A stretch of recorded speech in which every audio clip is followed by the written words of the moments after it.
answers. And if those answers lead to war with Asgard? Maybe that's what Mother wanted.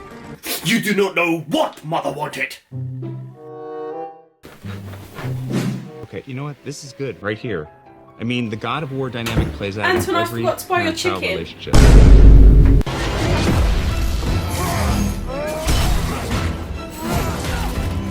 I told you! Be better! Ouch!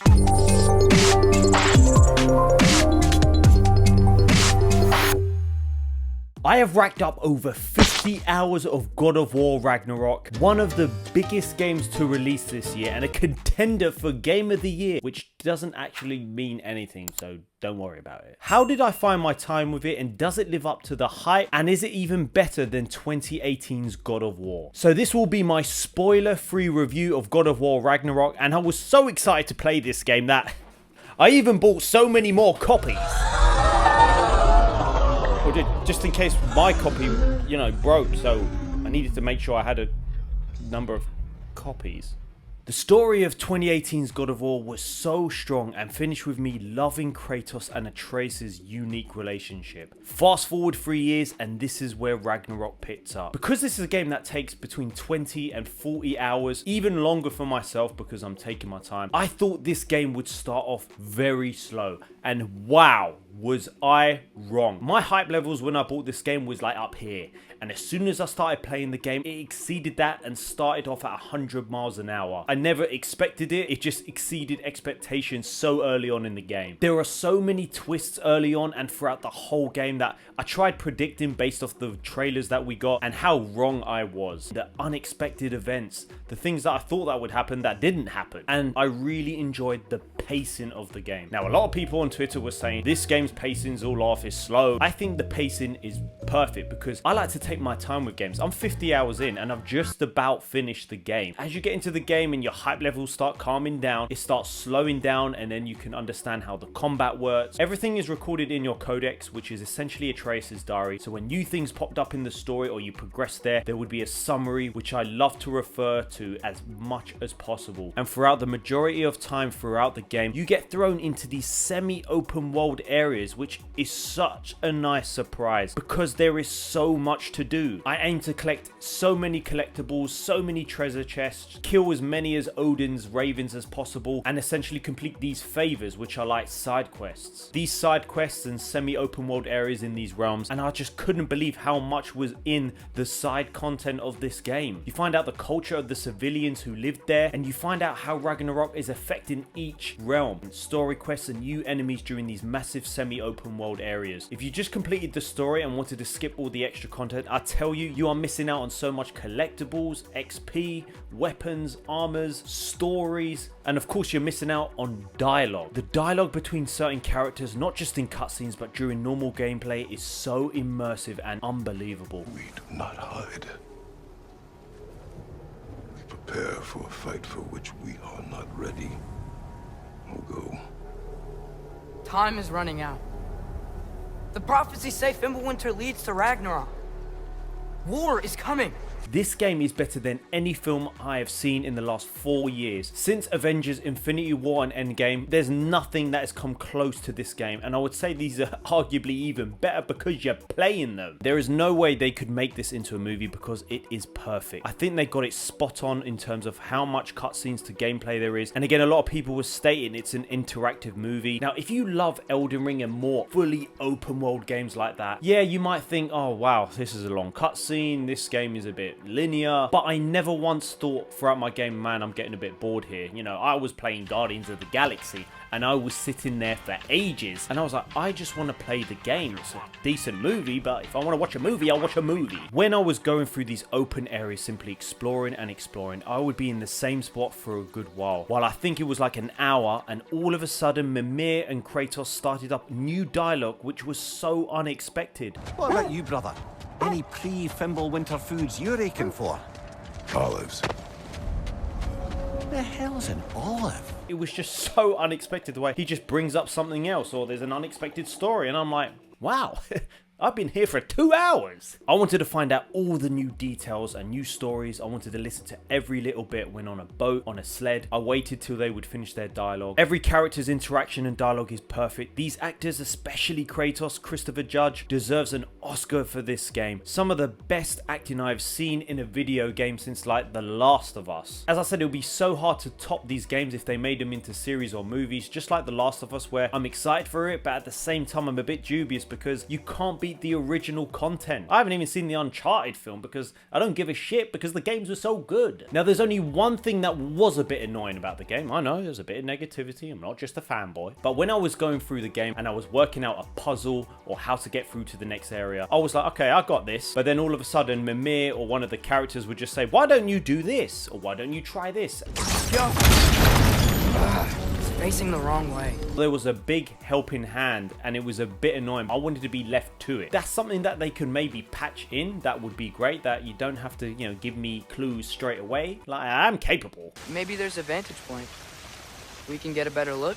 During the lead up to the release of Ragnarok, a lot of people on Twitter were saying, oh, this looks like a PS4 game, this is a PS4 game, blah, blah, blah. Man, Twitter can be such a poisonous place. I was blown away by the graphics of the game. The game is beautiful. I spent such a long time, literally, just appreciating the different realms, sceneries, and places. As you get access to all 9 realms, all of these places you go to feel so different. I also prioritized frame rate over graphics because you have to play this game in 60 FPS. When I did stick it in graphics mode, don't get me wrong, the architecture was insane. The environments were a lot more rich and it reminded me of Demon Souls, like the depth of the environments. But I still preferred frame rate and played the game prioritizing performance, and even that, I can't believe how good it looked. Even when I was moving the camera around to look for any collectibles or Odin's Ravens, I loved the way Kratos would move his head in the direction at which you were looking at. It made everything feel so real and immersive, and he just wasn't standing there like a melon. The only thing I do notice, because it is a cross-gen game, I noticed the load-in times in between certain areas when you would lift up a log or something like that and you're waiting for the animation to go, or you go through, you know, a little gap and you're waiting for the animation to load, and that will basically load the next area. It's so minor, but I thought I'd mention it. It is a cross-gen game, so it's kind of expected. Now, when it came to the 2018 God of War combat, I'm not gonna lie, all I would do is button mash to get through the game. In this game, I decided, no, I'm not going to do that, to make sure I'm a bit more strategic and utilizing all the buttons and skills and combos, so I could play on a harder level and feel like a demigod. I did find it quite difficult at first to understand the combat, but when I did, and when I started researching some of the skills and how to use them, and I started practicing them, when it came together, wow.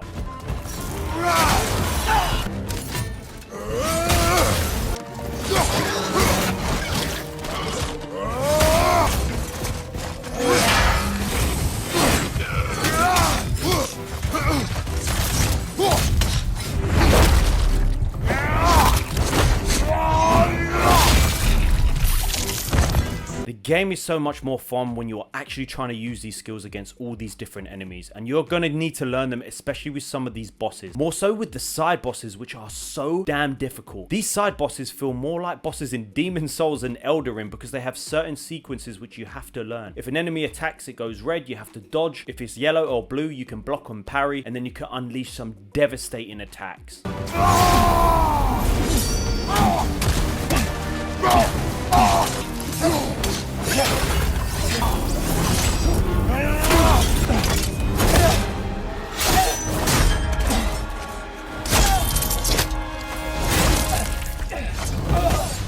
What else is such a massive step up from 2018 is that there is so much more vertical attacks. You're not just on the same level, you can get your Blades of Chaos, attach it to a higher ledge, and then unleash an amazing combo. And vice versa, you can run off the top of a ledge and you can get an attack ready, and it just looks insane when it comes together. There are a few twists in the game in terms of gameplay, and I'm not going to say what it is. At first, you might be like, oh, I'm not sure if I'm kind of used to this or I like this. As I got more and more into the story and the game, I really enjoyed the new gameplay that they introduced. It progresses it from 2018's God of War, and they try something new. In the game, you get the insane weapons, Blades of Chaos, the Leviathan Axe, I can't even talk. And with along these new weapons, you get some incredible combos and skill points and new abilities.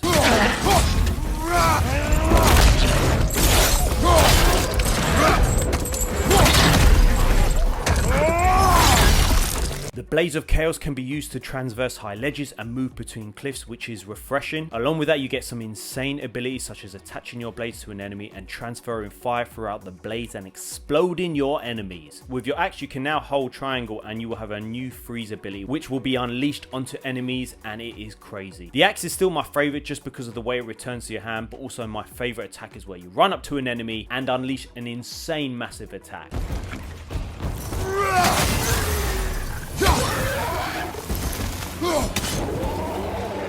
What's very cool with each of your weapons, you do get to unlock and attach certain abilities to your light and heavy attacks, called runic attacks. You can see at the top it will either increase your damage, frost or stun, and again it all depends on what you want to do. And on your Blades of Chaos you can choose to increase your damage, burn or stun. And with all these add-on or abilities you can then upgrade them when you start picking up more resources. You get a number of different shields in the game, which is so exciting because you get to choose which one reflects your playstyle. But also I would make sure to try them all because there are so many cool different perks and the way they work that you're going to want to try all of them. You get the Guardian Shield, which focuses more if you want to be a bit more defensive. You have the Onslaught Shield, which focuses more on running up onto enemies and putting them off balance. You have the Stonewall Shield, which I used the majority of the game, which was insane. As you block, it absorbs all the energy and then you can unleash all that energy onto the surrounding enemies. You have the Shatter Star Shield, which focuses on mobility and charging up and then unleashing it whilst moving forward. Then the Dauntless Shield, which I've gone back to because I've got used to parrying. It's a lot harder, especially at the start, but then once you get it, it works perfectly. The upgrade system is very easy to understand. Thank God. And is quite exciting as you can upgrade your axe, your Blades of Chaos. Not only that, you'll be able to increase abilities and you get 3 skill trees to focus on unlocking. You have your technique tree, your range tree, and your melee. I focused on improving all of them as I went along. What's great is that it will tell you how to use that ability by either holding R2 or tapping R1 a number of times. So I would practice getting used to these skills so that I could actually apply them in battle instead of just button mashing. What you can do is that you'll be able to mod certain upgrades and you can choose from 3 abilities to choose from. Increase your stun, elemental, or momentum. So depending if you use more momentum or elemental, you can focus on what one you want to do. It's a simple upgrade system which is easy to use and it's a lot less complicated than Gotham Knights. With those damn mod chips. Throughout the whole game, you meet some incredible characters. Main characters, side characters, new characters, and they each have their own story, their own history, and it pretty much goes through their story in depth when you interact with them throughout the game. Obviously, I won't be giving away any characters or allies you meet in the game, but with each of these characters, for instance, Brock and Sindri, you dive a little bit more into their past, and even going back to their homeland. You find out secrets and unexpected events that happen to them, and they all feel so damn real because of who they were before and how their character has developed in this game. Kratos is a totally different character and also Atreus, and it's crazy how their relationship has grown for better and for worse. As Atreus has grown up, you start to see how he deals with Ragnarok and also how he deals with becoming a young man, finding the heights of his new godly powers. He has to start making his own decisions and you see how it affects the other characters in the game. Emotional roller coaster. Emotional damage. Now, what I love mostly about these characters is the codex. For example, you see how close Mimir and Kratos have become. But seeing Kratos write this down in his diary and stating he has become a very close friend, it really touches you because how far Kratos has come as a character throughout all of these games, and now he's finally trusting someone and wants peace. It's crazy to see this. Now, I didn't do a lot of the side quests in the first game. I just literally tried to get through it as quickly as possible. The variety of enemies in this game throughout the side quests and the main quest is unbelievable. This is why you need to do all the little side content as well. They each have their own strengths and weaknesses, which again in the codex it will give you a breakdown on how to beat those enemies. So in case you are not sure, make sure to read the codex as it will help you understand each enemy and also a tip on how to beat them. Even in the side quest you will end up meeting some mini bosses which are so damn strong. And I remember dying on this certain side enemy for so long. I think I died about 15 times, but it was so enjoyable. I was like, oh my god, I'm dying and dying. I'm having so much fun. I'm not frustrated.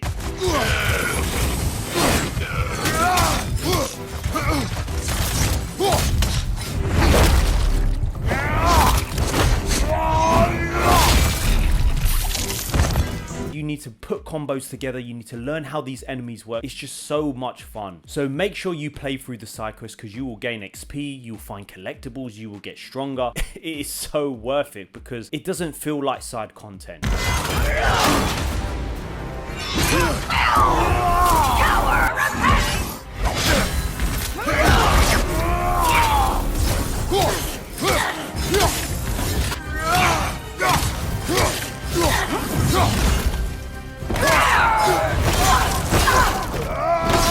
Even the main enemies in the game, you probably know who I'm talking about, but it gets absolutely crazy that you wouldn't even believe. The enemies are probably one of the biggest improvements from 2018, and like I said before, you have to choose carefully what weapon you need to use on certain enemies because some will be strong or weak to fire or ice, so you have to really think strategically. Now, I talked about the music in 10 Things You Need to Know About God of War Ragnarok in an older video, and hats off to Bear McGreary, that guy.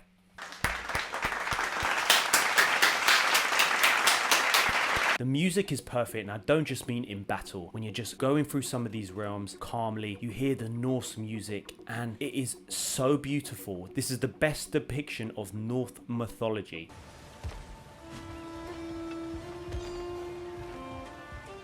How the hell did I play Valhalla? When you get into battle, the music starts speeding up and you can feel the tension. And honestly, my hype levels will just increase massively.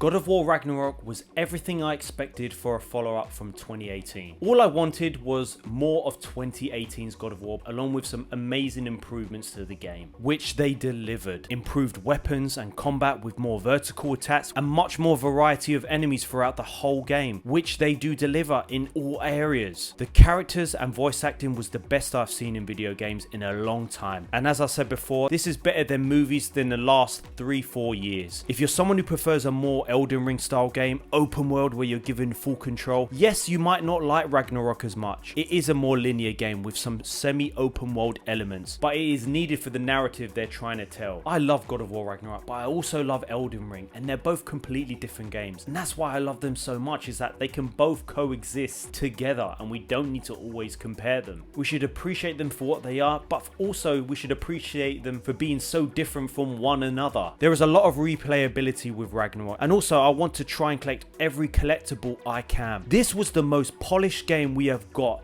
in a very long time. This game was so polished, I only experienced one little glitch, which I had to restart the chapter, but that was it. And for a day one game that I started playing, most games nowadays, it takes 6 months to a year before they're polished, and we shouldn't accept that. So we got to appreciate the depth of this game, the length of this game, and there is little to no bugs at all. It spoon feeds you a little bit where you're trying to figure out areas and it gives you hints. That is something so minor. The game is beautiful. It is an amazing, amazing story. That's why I had to give this game a 10 out of 10. Oh, here we go. He always gives 10 out of 10. So I want to hear your thoughts on the game. Have you played the game? If you have, let me know in the comments below. Did you like it? Did you hate it? So comment below and let me know. So let's take a look at the comment of the day from my previous video. Top 13 PS5 games I have played in 2022 so far. Shout out to all hands on Steam Deck. Please get a Steam Deck and a review and use it for a while. It's amazing, and I know your Steam Deck videos would blow up and would be amazing. Great video, subbed. I really appreciate the comment and thank you for the sub as well. We're nearly at 5,000 subscribers, so thank you so much. And maybe I will get a Steam Deck eventually. If there are any other videos you want me to make, please let me know in the comments. It will give me some ideas. Well, now that this video is done, I can get rid of this cardboard cutout now, and because I did promise my girlfriend I would. Or maybe not.